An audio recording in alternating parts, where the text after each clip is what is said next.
हरिवंश राय बच्चन, जन्म संजय, इलाहाबाद।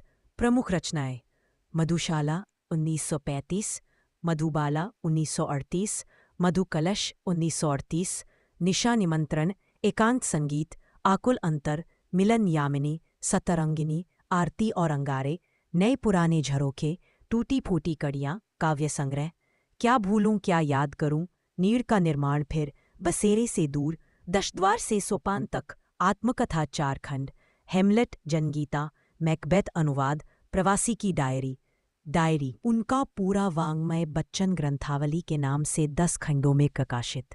निधन सन 2003, मुंबई में पूर्व चलने के बतोही बाट की पहचान कर ले। 1942-1952 तक इलाहाबाद विश्वविद्यालय में प्राध्यापक, आकाशवाणी के साहित्यिक कार्यक्रमों से संबद्ध, फिर विदेश मंत्रालय में हिंदी विशेषज्ञ रहे। दोनों महायुद्धों के बीच मध्य वर्ग के विक्षुब्ध विकल मन को बच्चन ने वाणी का वरदान दिया। उन्होंने छायावाद को लाक्षणिक वक्रता के चचाए, सीधी सादी जीवंत भाषा और संवेदनसिक्त गेय शैली में अपनी बात कही। व्यक्तिगत जीवन में घटी घटनाओं की सहज अनुभूति की ईमानदार अभिव्यक्ति बच्चन के यहाँ कविता बनकर प्रकट हुई। हरिवंश राय बच्चन, जन्म संजय, इलाहाबाद।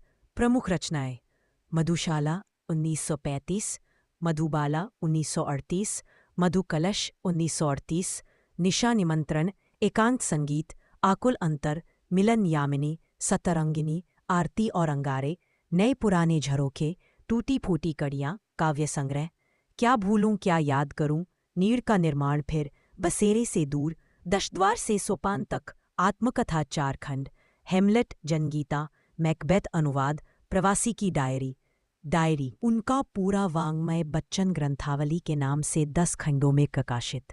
निधन सन 2003, मुंबई में पूर्व चलने के बतोही बाट की पहचान कर ले। 1942-1952 तक इलाहाबाद विश्वविद्यालय में प्राध्यापक, आकाशवाणी के साहित्यिक कार्यक्रमों से संबद्ध, फिर विदेश मंत्रालय में हिंदी विशेषज्ञ रहे।